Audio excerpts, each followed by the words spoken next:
ठीक है। देखो, इस संगम काल में पहली बताया हमको तीन राजवंशों के बारे में पढ़ना है। पहला है चेर, दूसरा है चोल और तीसरा है चालुक्य। ये तीन राजवंश हैं संगम काल के अंतर्गत। लगभग 1000 वर्षों का ये इतिहास है, दक्षिण भारत का इतिहास, इसको संगम काल के नाम से जानते हैं।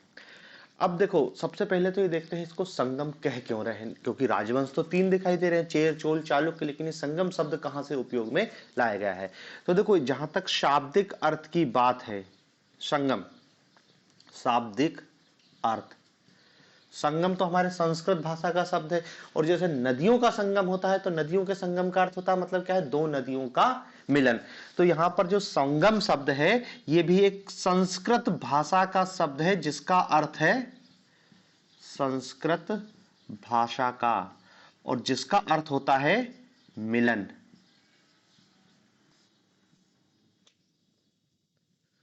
जैसे दो नदियों का संगम होता है, दो नदियों का मिलन होता है, तो उसके लिए हम संगम शब्द यूज करते हैं।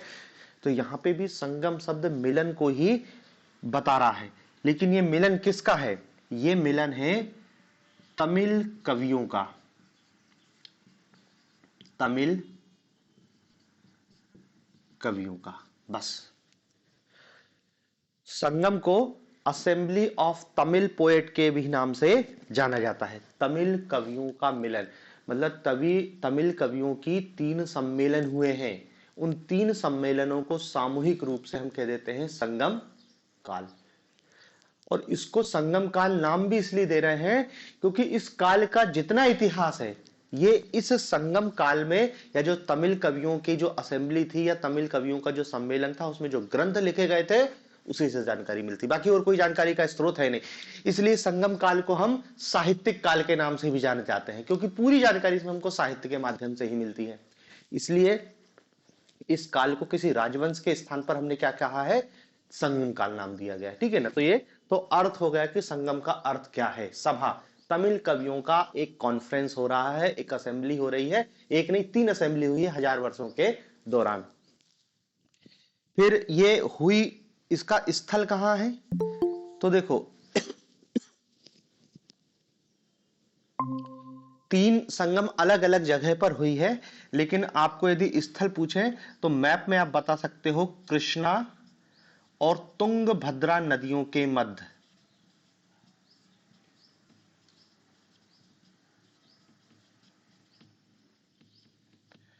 कृष्णा और तुंगभद्रा नदियों के मध्य का जो भूभाग है, उस भूभाग पर संगम आयोजित हुई थी। ठीक है। फिर तीसरा फैक्ट इसमें याद रखना कि ये तमिल कवियों का जो संगम है, संगम, इनका आयोजन पांड्य राजाओं ने किया था। आयोजन पांड्य राजाओं द्वारा किया गया था। ठीक है। क्वेश्चन पूछेगा कि संगम का आयोजन किस राजवंश के संरक्षण में हुआ, तो याद रखना पांड्य राजवंश के संरक्षण में हुआ।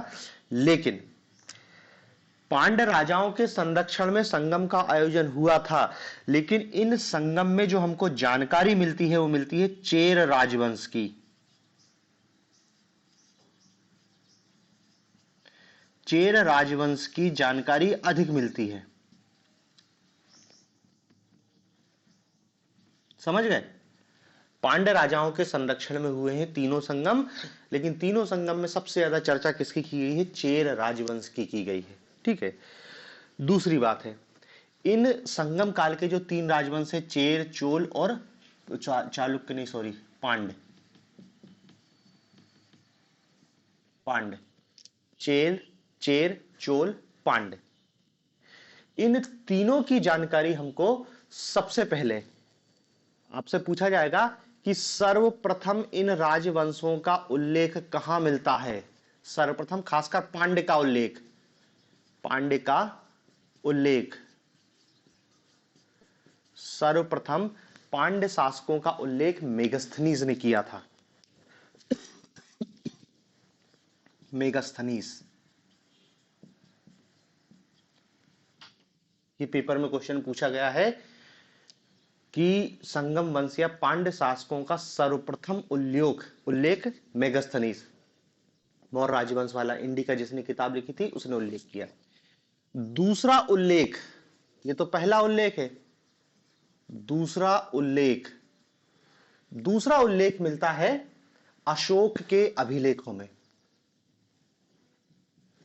अशोक के अभिलेख, याद करो हमने पढ़ा था अशोक के अभिलेख का जो दूसरा लाइन है, या आप लिख सकते हो इसमें अशोक ने अपने दूसरे शिलालेख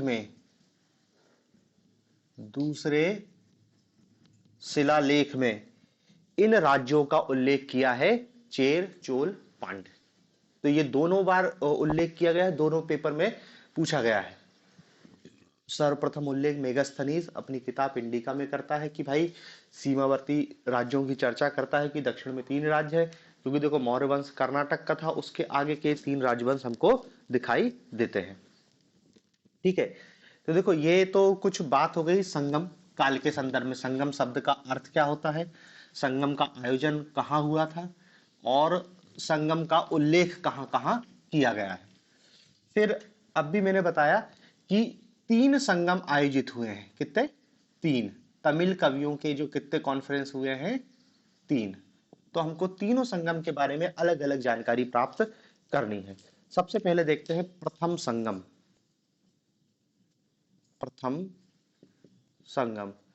देखो इन संगमों की टाइम पीरियड का कोई महत्व नहीं है, क्योंकि एग्जैक्टली टाइम पीरियड किसी को नहीं पता है।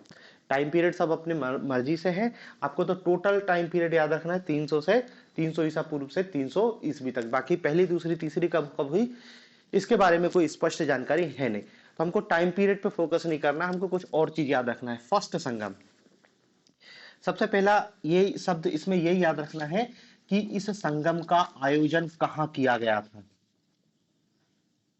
प्रथम संगम कहां आयोजित हुई थी? स्थल। तो देखो जो पहला संगम था वो मदुरई में आयोजित हुआ था।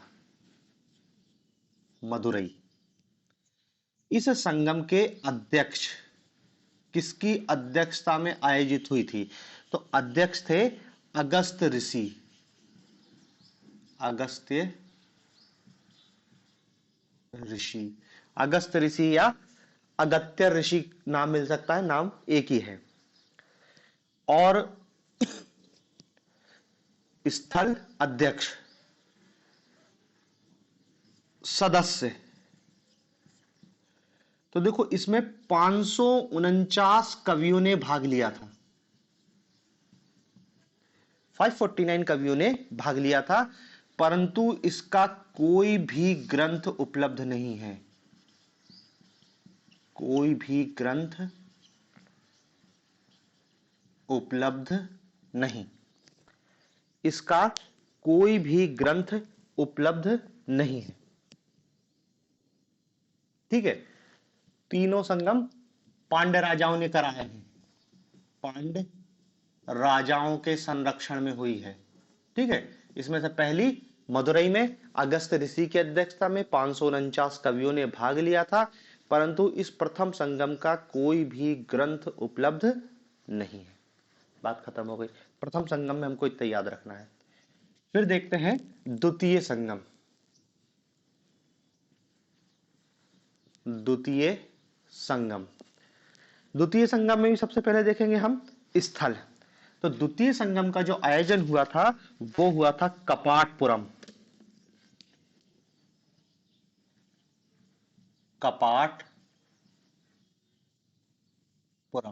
कपाटपुरम या कोष्टक में लिख लेना अलेवाई।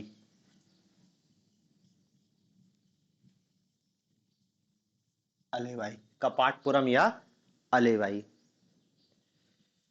फिर इसके अध्यक्ष पहले अगस्त ऋषि होते हैं।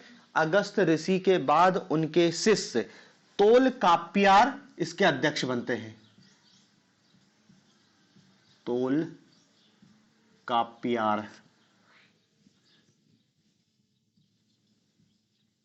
दोनों नाम याद रखना।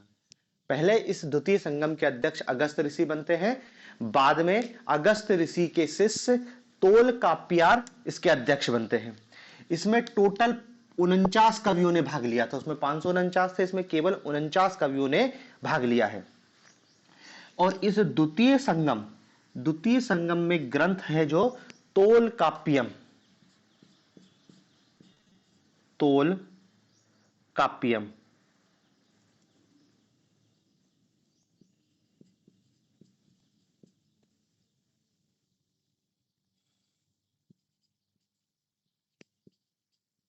ये इस ग्रंथ को याद रखना, ये तोल काप्यार की रचना है, तोल काप्यम। इन्हीं की रचना है तोल काप्यम, जो द्वितीय संगम में हमको दिखाई देती है। ये तोल काप्यम क्या है? तमिल व्याकरण ग्रंथ है, तमिल व्याकरण ग्रंथ, व्याकरण ग्रंथ है तमिल। इस तोल काप्यम के 3 भाग हैं। पहला है इलुथु, इलुथु मतलब वर्ग विचार, वर्ग विचार। दूसरा सोस, सोस मतलब काव्य विचार।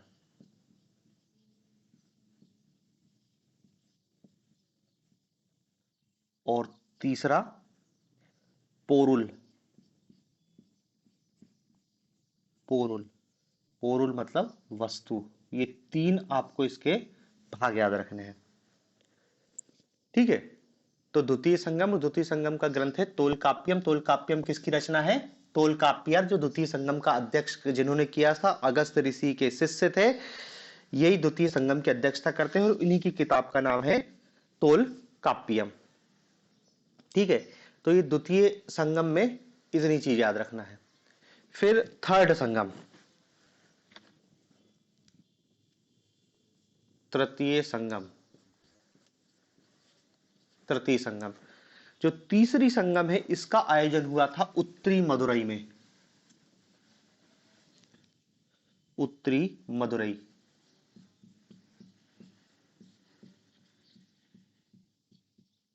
उत्तरी मदुरई। इसके जो अध्यक्ष थे वो थे नक्कीकर, नक्कीर, ऐसा नक्कीरर, ये इसके अध्यक्ष थे। इसमें भी टोटल 49 सदस्य थे। टोटल सदस्यों की संख्या कितनी थी? 49।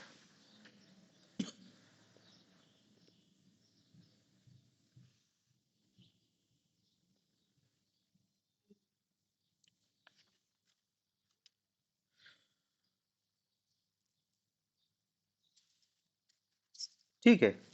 तो ये देखो, तीनों की तीनों संगम में इतनी चीज याद रखनी है। संगम काल, संगम मतलब क्या है? तमिल कवियों की मिलन या तमिल कवियों की सभा है। और ये 3 सभाओं का आयोजन हुआ था। तीनों सभाओं की जानकारी आपको अलग अलग दिखाई देती है। तीनों सम्मेलन में आपको कुछ फैक्ट याद रखने हैं, उनके अध्यक्ष याद रखने हैं और कितने सदस्य थे। तो ये 3 संगम ग्रंथ हैं जिससे हमको संगम साहित्य की जानकारी मिलती है। अब देखो, इसके अतिरिक्त एक दो चीज और है जो संगम साहित्य में आपको ध्यान रखनी है।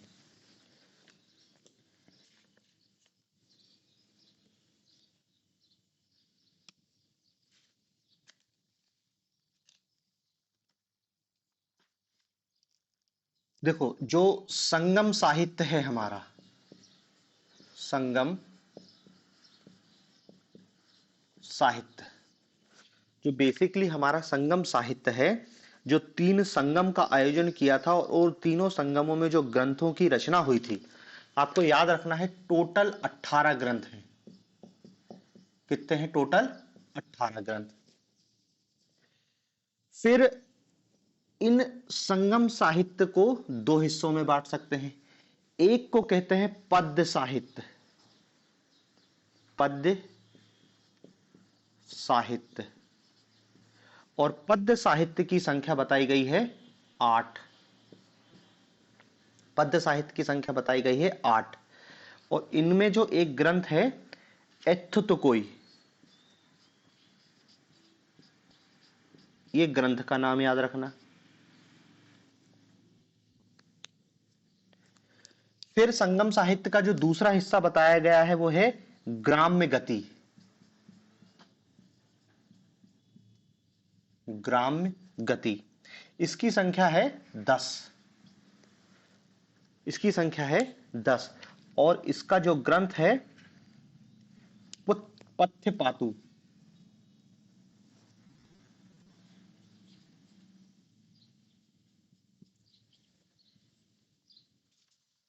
ये इस रूप में,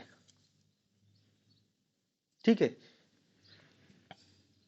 इसमें 8 ग्रंथ हैं। देखो ग्रंथ कह लो या कविताएं कह लो, या तो को पेपर में क्वेश्चन इसमें रूप में पूछा जाएगा कि इत्थु तो कोई में कितने ग्रंथ हैं या कितनी कविताएं हैं, तो याद रखना 8। और दूसरा पुत्थ पातु, या इसको ऐसा भी लिखते हैं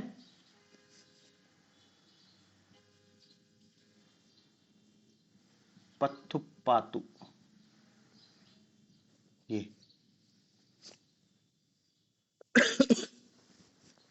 ठीक है।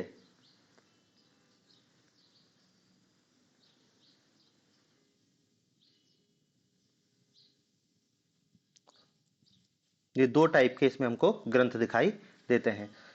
और इसमें चाहो तो डिटेल अपन जान सकते हैं कि ये जो ग्रंथ है एथु तो कोई, इसमें 8 कविताएं हैं या 8 ग्रंथों का संगम है। और इसमें क्या मिलता है, इसमें संगम कालीन राजाओं की जानकारी मिलती है। संगम कालीन राजाओं की नामावली मिलती है। संगम कालीन राजाओं की नामावली के साथ साथ तात्कालिक समय के जनजीवन, तात्कालीन जनजीवन, तात्कालिक जनजीवन और आचार विचार का विवरण मिलता है। आचार विचार का विवरण मिलता है। तात्कालिक राजाओं की नामावली, तात्कालिक समय का जनजीवन और आचार विचार की जानकारी इसमें हमको मिलती है, ठीक है। और जो पुत्थपात है उसमें हमको चोल शासकों का उल्लेख मिलता है। चोल शासकों का उल्लेख, बस इतना याद रखना, चोल शासकों का उल्लेख मिलता है, ठीक है। तो देखो ये संगम साहित्य में इतने ग्रंथों की नाम है और संगम साहित्य में इतनी जानकारी हमको मिलती है।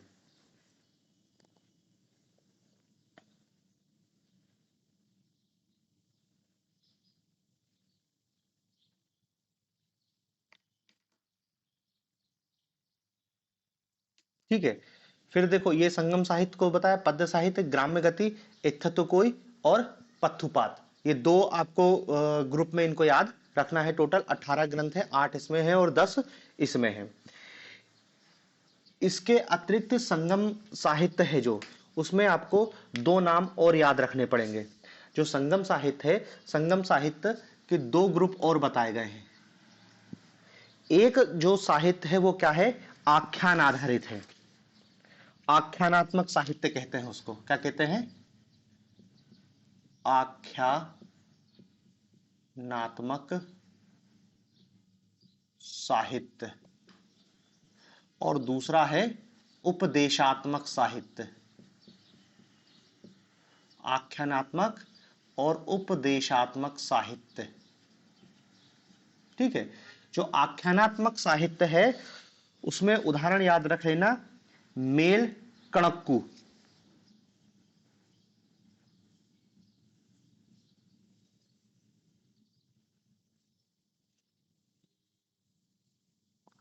और जो उपदेशात्मक साहित्य है उसमें कील कणक्कू।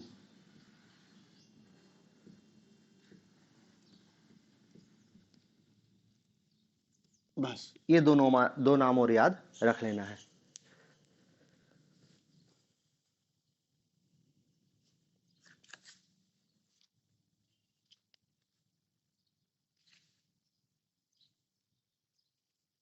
ठीक है।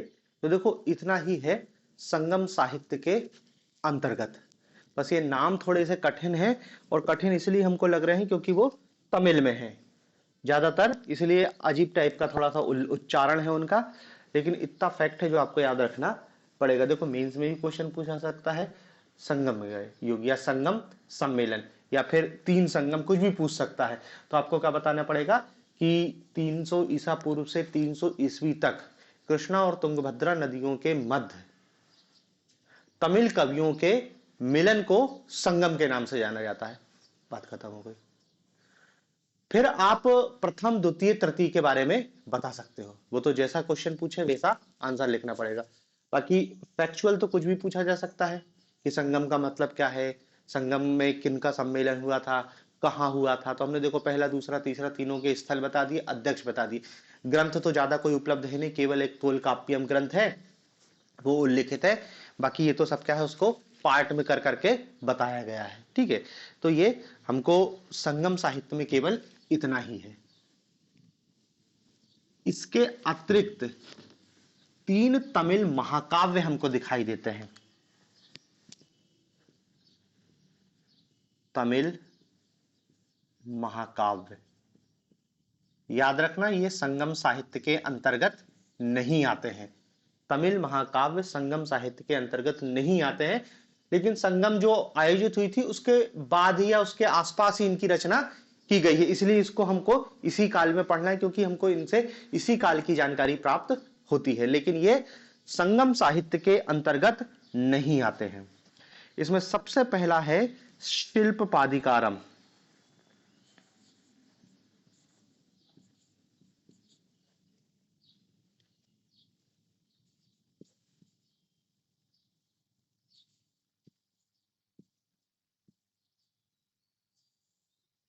सबसे महत्वपूर्ण तमिल महाकाव्य शिल्पपादी कारम। इसके लेखक हैं इलांगो आदिल। इलांगो आदिल, इलांगो आदिल। और ये इलांगो आदिल जैन धर्म के अनुयायी थे, जैन थे इलांगो आदिल। चेर राजा सेन गुट्टवन के भाई थे ये इलांगो आदिल, चेर राजा सेन गुट्टवन के भाई थे। शिल्पपादिकारम तमिल का महाकाव्य है।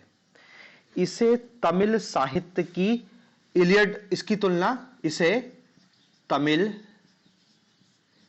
साहित्य का इलियड कहते हैं। तमिल साहित्य का इलियड, इलियड दरअसल किताब है, यूरोप में एक साहित्यकार हुए होमर, उनकी बहुत फेमस किताब है इलियड। तो इसकी तुलना इलियड से की गई है कि ये तमिल साहित्य का इलियड है। ठीक है, फिर ये शिल्पाधिकारम में एक दो चीज और याद रखनी है कि इस शिल्पाधिकारम में तीन लोगों की जानकारी मिलती है कहानी के बारे में, क्योंकि इसके पात्र का नाम भी पूछा गया है। इस शिल्पाधिकारम का जो नायक है उसका नाम है कोवलन। क्या नाम है? कोवलन। कोवलन ये नायक है। इसकी पत्नी है जिसका नाम है कर्णगी। कर्णगी, ठीक है, ये दोनों पति पत्नी है। ये तमिल, ये क्या कहते हैं, व्यापारी है, और ये उसकी पत्नी है कोवलन और कर्णगी। इसके बीच एक नर्तकी है माधवी। बस ये लव ट्रायंगल है और इसी की इसमें कहानी बताई गई है। माधवी, कोवलन माधवी के चक्कर में सब लुटा देता है, उस पर पूरा व्यापार उसका बर्बाद हो जाता है। फिर माधवी उसको भगा देती है, वापस से अपनी पत्नी के पास आता है।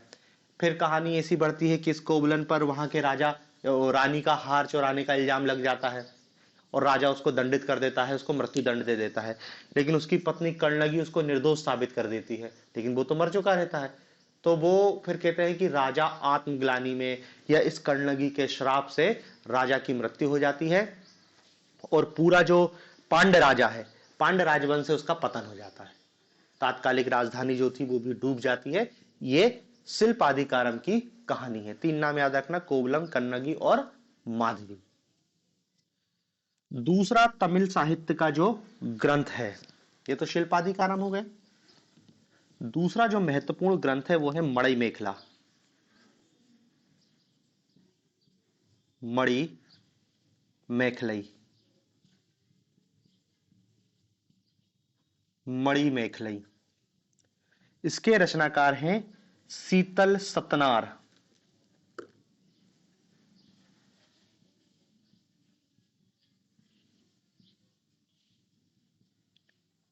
शीतल सत्यनार।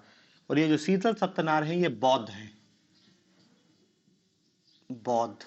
ठीक है, देखो इनका धर्म भी बहुत महत्वपूर्ण है। इलांगो आदिल जैन था, शीतल सत्यनार बौद्ध था।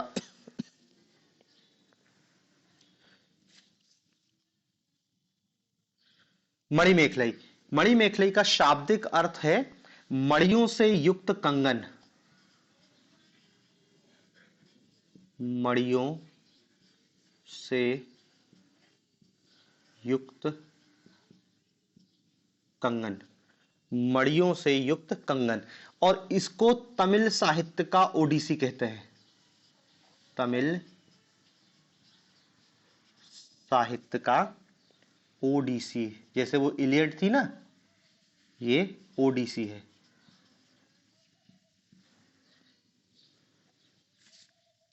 ठीक है, और इसकी विषय वस्तु ये इसी ग्रंथ को आगे, मणिमेखलई में की जो कहानी है वो शिल्प आदिकर्म के आगे की कहानी है।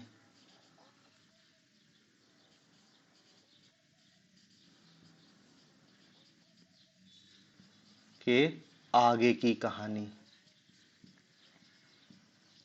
शिल्पाधिकरम की कहानी को आगे बढ़ाते हैं। और इसमें क्या बताया गया है कि माधवी जो थी ना, शिल्पाधिकरम की जो नृत्य की माधवी, इस माधवी की एक लड़की होती है जिसका नाम ही है मणिमेखलई। मणिमेखलई, ये इसकी लड़की है, माधवी की लड़की है मणिमेखलई। और ये मणिमेखलई की कहानी है, मणिमेखलई, जिसको शीतल सत्यनारायण ने लिखा है। और इसमें क्या है, इसमें उल्लेख है कि कैसी मणिमेखलई, ये जो कि एक नर्तकी रहती है, ये मणिमेखलई आगे चल के क्या है, बौद्ध भिक्षुणी बन जाती है। यही क्वेश्चन यूपीएससी प्री में पूछा गया है कि वो कौन नर्तकी थी जो आगे चलकर एक बौद्ध भिक्षुणी बन जाती है। मणिमेखलई कौन नर्तकी है जो आगे चलकर एक बौद्ध भिक्षु बन जाती है, मणिमेखलई। ये भी तमिल साहित्य के महाकाव्य के अंतर्गत आता है। शीतल सत्यनार इसके रचनाकार हैं, बौद्ध धर्म से संबंधित थे जो। ठीक है, तीसरा ग्रंथ है तमिल साहित्य में जीवक चिंतामणि। जीवक चिंतामणि, जीवक चिंतामणि। जीवक चिंतामणि के रचनाकार हैं तिरुंतुक देवर।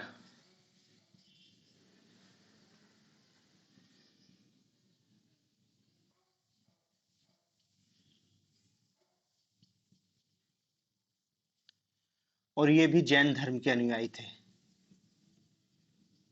ये भी क्या है, जैन धर्म के अनुयायी थे।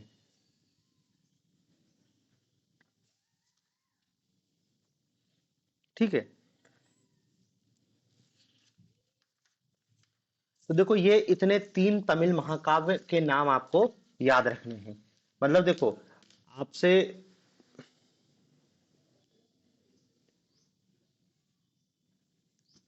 पूछे तमिल महाकाव्य शिल्पाधिकारम, मणिमेखलई और जीवक चिंतामणि, तीन महाकाव्य, तीनों के बारे में आपको जानकारी होनी चाहिए। कौन नायक है, क्या कहानी है, कैसा क्या है। तो संगम साहित्य अलग है, ये तमिल महाकाव्य है। या पूछे कि संगम कालीन महाकाव्य, तो इनका उल्लेख करो। नहीं तो संगम साहित्य तो आपको वही क्या है, तोलकाप्पियम को ही बताना है। ठीक है, तो ये देखो, ये संगम साहित्य में जो रचनाएं लिखी गई हैं उनके संबंधित हमने जानकारी प्राप्त करी है। अब देखते हैं संगम कालीन थोड़ा सा राजनीतिक इतिहास। संगम कालीन राजनीतिक इतिहास।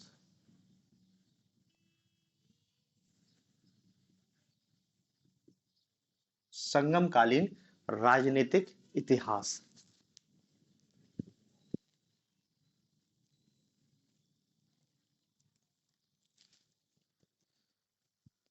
देखो, अभी बताया था कि संगम काल में हमको तीन राजवंशों की उल्लेख मिलते हैं।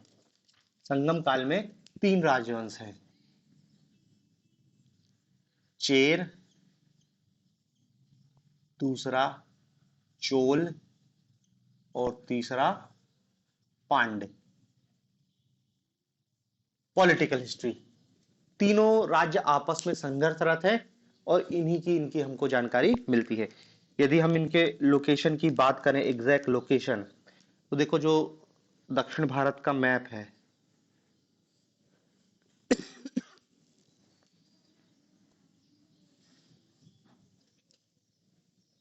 यहां तक तो कर्नाटक तो हमको मौर्य राजवंश दिखाई देता है। उसके नीचे ये केरल वाला जो हिस्सा है, केरल वाला, ये कहलाता है चेर। ठीक है। और वर्तमान जो तमिलनाडु है उसको दो हिस्से कर दो।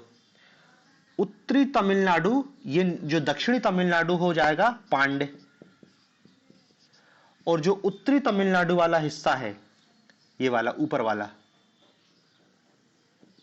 ये हो जाएगा चोल। चोल, ठीक है। चोल, पांड्य और चेर, इतने से हिस्से में ये तीन राजवंश हमको दिखाई देते हैं। अभी 8वीं शताब्दी में जो चोल आएंगे वो अलग होंगे, उनकी लोकेशन में भी थोड़ा सा बदलाव होगा, लेकिन ये जो संगम काल के तीन राजवंश दिखाई देते हैं, इनकी लोकेशन यही है। उत्तरी तमिलनाडु में चोल है, दक्षिणी तमिलनाडु में पांड्य है और केरला साइड में चेर है। आज का मैप जैसा बिल्कुल स्पष्ट विभाजन नहीं है, लेकिन आप अंदाज लगा लो कि ये वहीं नीचे दक्षिण भारत के तमिलनाडु और केरल वाले हिस्से में थे। ठीक है। अब इन तीन शासकों या तीन राजवंशों के बारे में हमको थोड़ा थोड़ा जानना है। बहुत ज्यादा डिटेल में तो जानने की जरूरत नहीं है अपन को, लेकिन फिर भी इसमें प्री में फैक्चुअल कुछ क्वेश्चन पूछे गए हैं। सबसे पहले हम देखते हैं चोल राजवंश।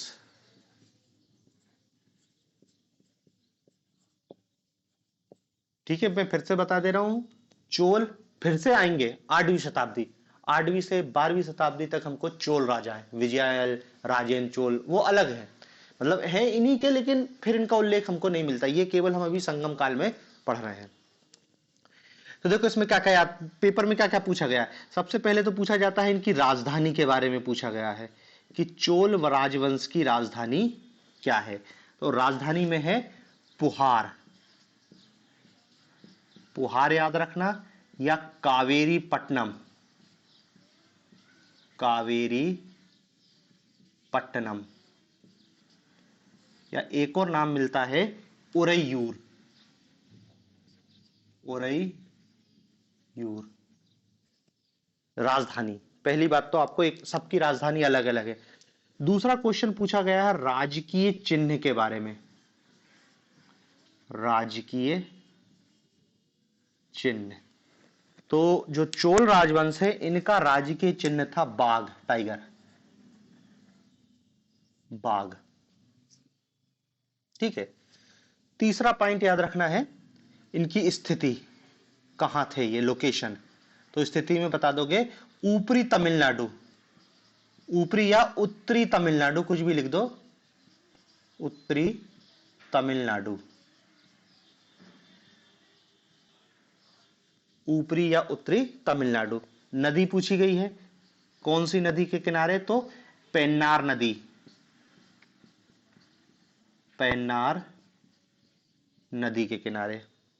बंदरगाह पूछा गया है इनका, बंदरगाह कौन सा है, तो बंदरगाह वही जो इनकी राजधानी थी, पुहार और कावेरीपत्तनम, पुहार या कावेरीपत्तनम, पुहार या कावेरीपत्तनम। ठीक है। तो इतनी चीज आपको चोल राजवंश के बारे में याद रखनी है। और हां, यदि पूछ लिया जाए कि चोल का शाब्दिक अर्थ क्या होता है, चोल का शाब्दिक अर्थ, तो देखो चोल शब्द का अर्थ बताया गया है नया देश, न्यू लैंड, नया देश या नई भूमि, नया देश या नई भूमि, ये चोल शब्द का शाब्दिक अर्थ है। ठीक है। तो इतनी बात आपको चोल।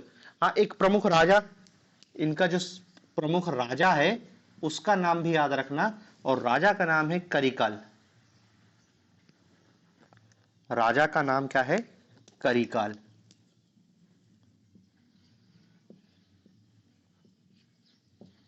करिकल,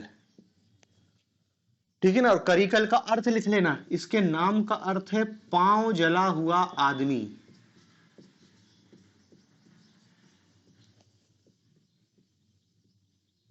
पांव जला हुआ आदमी, करिकल। सबसे मेन शासक इनका करिकल है। एक और था, इलय्यम भी हुआ है, चाहो तो उसका भी नाम लिख लो। क्या नाम है उसका? इलय्यम। एक और शासक है इलय्यम। ये दो शासक का नाम याद रखो आप चोल राजवंश में। बाकी पॉलिटिकल हिस्ट्री में अपन को कोई जानने की जरूरत नहीं है। यही कुछ फैक्चुअल डाटा है जो पूछा जाता है, राजधानी, राजकीय चिन्ह और बंदरगाह, और ज्यादा से ज्यादा उनकी स्थिति के बारे में पूछ सकते हैं। चोल। चोल के बाद दूसरा है चेर। चेर राजवंश, ठीक है। चेर राजवंश की राजधानी राजधानी थी वंजी या करयूर। वंजी या करयूर, करियरू, कर करयूर, ये ऐसी करुयूर, वंजी या करुयूर। इनका जो राज्य की चिन्ह है वो है धनुष। राज्य की चिन्ह धनुष है। नदी कावेरी।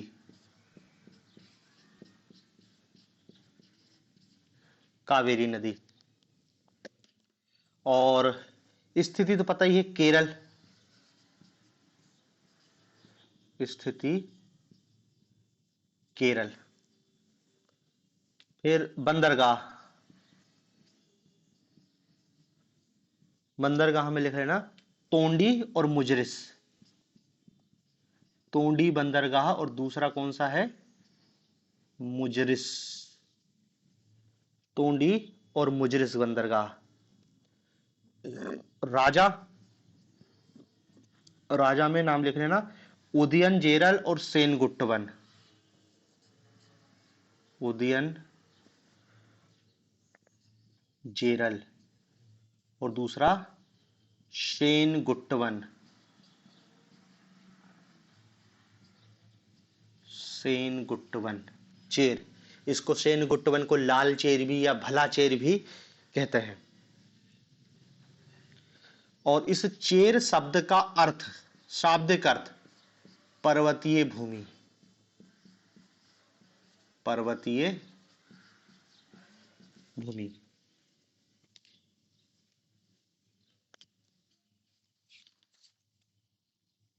ठीक है।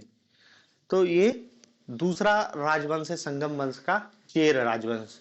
चोल हो गया, चेर हो गया, अंतिम है तीसरा पांड्य, जिन्होंने तीनों संगम का आयोजन किया था। पांड्य।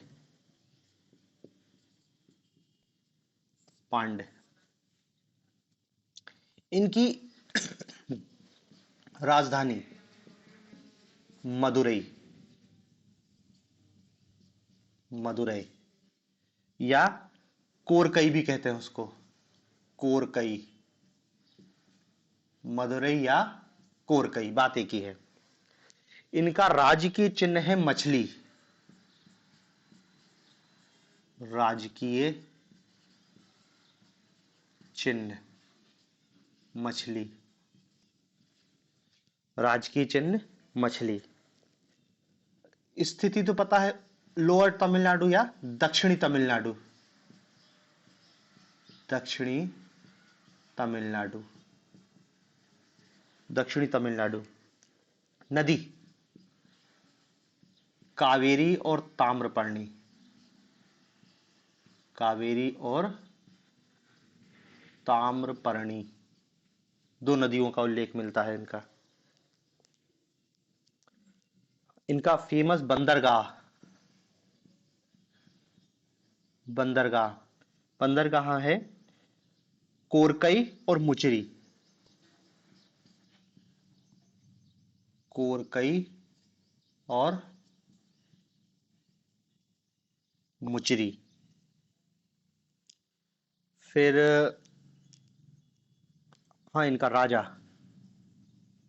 राजा राजा में पांड्यों का राजा है, एक है नेदुनजेलियन, नेदुनजेलियन,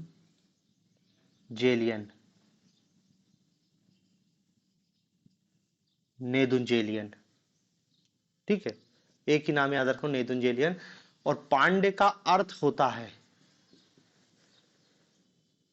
प्राचीन भूमि, प्राचीन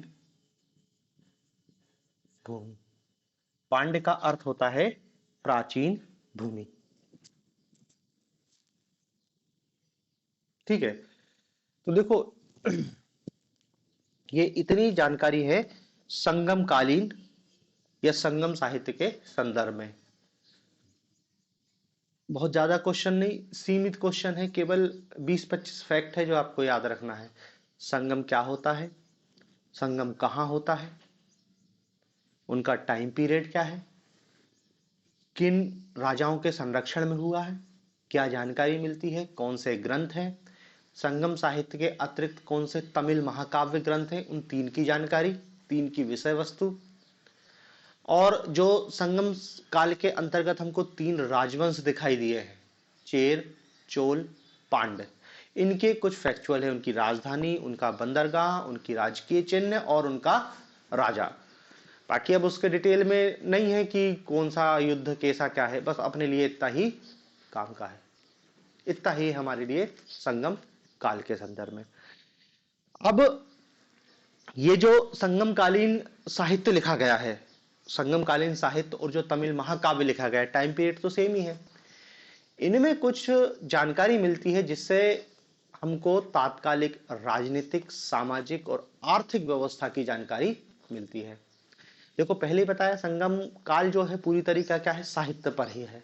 वो साहित्य है, उसी से अंदाजा लगाया गया है कि वहां का पॉलिटिकल सिस्टम कैसा था, वहां का इकोनॉमिक सिस्टम कैसा था और वहां का सोशल सिस्टम कैसा था। और जब आप संगम साहित्य के राजनीतिक, आर्थिक और सामाजिक इतिहास को पढ़ो तो आपको उत्तर भारत के राजनीतिक, आर्थिक और सामाजिक इतिहास को ध्यान में रखना आवश्यक है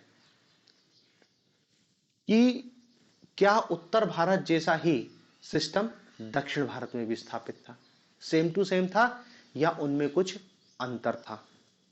अंतर का बिंदु बहुत महत्वपूर्ण है।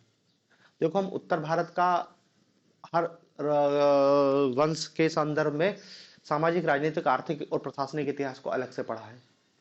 हमने मौर्यों का अलग पढ़ा है, कुषाणों का अलग पढ़ा है, गुप्तों का अलग पढ़ा है, और सब में आपको एक कंटिन्यूटी दिखाई देगी कि राजा है, राजा की सहायता के लिए मंत्री परिषद है, फिर उसको प्रांतों में बांटा गया है, प्रांतों को संभाग, तहसील और गांव, नाम अलग अलग राजवंश में अलग अलग दिखाई दे रहे हैं, कहीं वीथी कह रहे हैं, कहीं कुछ कह रहे हैं। प्रशासनिक व्यवस्था में हमको लगभग यही कॉमन फीचर है उत्तर भारत के संदर्भ में। तो क्या दक्षिण भारत में भी यही की ये स्थिति थी? उत्तर भारत का जब हम समाज देखते हैं तो उत्तर भारत के समाज में हमने एक लाइन कॉमन लिखी है कि समाज वर्ण व्यवस्था पर आधारित था, चतुर्वर्ण व्यवस्था थी, ब्राह्मण, क्षत्रिय, शूद्र, वैश्य। तो क्या दक्षिण में भी सेम टू सेम सिस्टम था या दक्षिण में कुछ अलग था? आर्थिक व्यवस्था में भी हमने यही देखा है क्या कि कृषि है और उद्योग है और व्यापार वाणिज्य है, जिसमें कृषि मेन होती है, उद्योग व्यापार वाणिज्य में थोड़ा थोड़ा हमको बदलाव दिखाई देता है, किसी के समय बढ़िया है, किसी के समय थोड़ा सा कमजोरी दिखाई देती है। गिल्ड एसोसिएशन दिखाई देते हैं उत्तर भारत के हमको आर्थिक संरचना में। तो अब हमको यही देखना है कि इस दक्षिण भारत की या संगमकालीन राजनीतिक, आर्थिक और प्रशासनिक व्यवस्था के बारे में हमको जानकारी प्राप्त करनी है। संगमकालीन आर्थिक, राजनीतिक और प्रशासनिक व्यवस्था की जानकारी।